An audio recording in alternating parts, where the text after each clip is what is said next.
असलामुअलैकुम। हाँ जी सज्जनों ते बेलियो, की हाल है तुसां दा? अच्छा जी, अज हैगी है 12 जनवरी 2026। ते वेखो जी धुंध किन्नी है कि कोई शायद नज़र ही नहीं आती पई। जिधर भी वेखो धुंध ही धुंध है।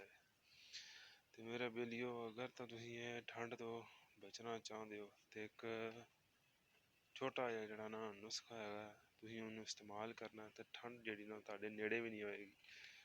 करना की है जी, एक गिलास दुद्ध लैना, उहदे विच पा लेना जी एक आंडा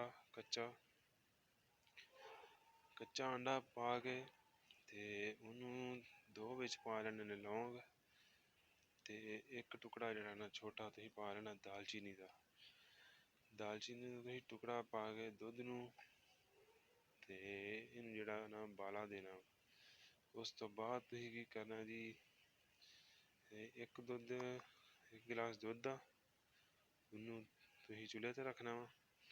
उहदे विच पा देनी है दो लौंग पा देनियां, एक इलाची दा टुकड़ा पा देना ते नाल इक पा देना है जी तुसीं दालचीनी दा टुकड़ा। जदों बाला आ जावे, बाला आन तो बाद इहनूं एक लैदा बर्तन च पा लेना। तुसीं लैदा डब्बे च पा लो, कोले च पा लो, ओह तुसीं पा लेना। ते इहदे विच फिर उस तो बाद पा लेना जी तुसीं एक कच्चा आंडा, देसी पा लो, विलायती पा लो, ओह तुहाडा जिहड़ा तुहाडा दिल करदा है तुसीं ओह पा लेना। ते इहनूं तुसीं की करना जी, चंगी तरह फेंटना।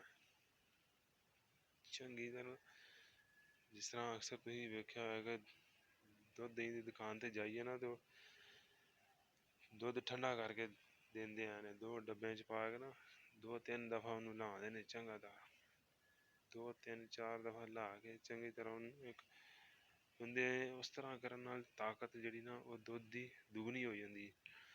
तुसीं मेरे बेलियो इहनूं 2-3-4 दफ़ा 2 डब्बे लै के मिक्स कर लेना। गिलास लै लो या कोले च पा के पवे दे नाल तुसीं इहनूं ना फेंट लो। चंगी तरह फेंट के तुसीं इहनूं जिहड़ा नी पी लेना। ते एह् तुसीं भावें रात नूं पी लवो, सवेर नूं भी पी लवो, दोवें टाइम जिस टाइम मर्जी तुसीं पी लो ते ठंड जिहड़ी ना तुहाडे नेड़े भी नहीं आएगी।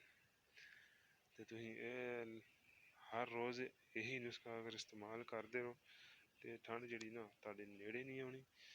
ते लो मेरे बेलियो, ये छोटी जी जिहड़ी ना इन्फॉर्मेशन सी, ठंड तो बचो आप ते आपदे बच्चेआं नूं भी। ते अल्लाह हाफिज़।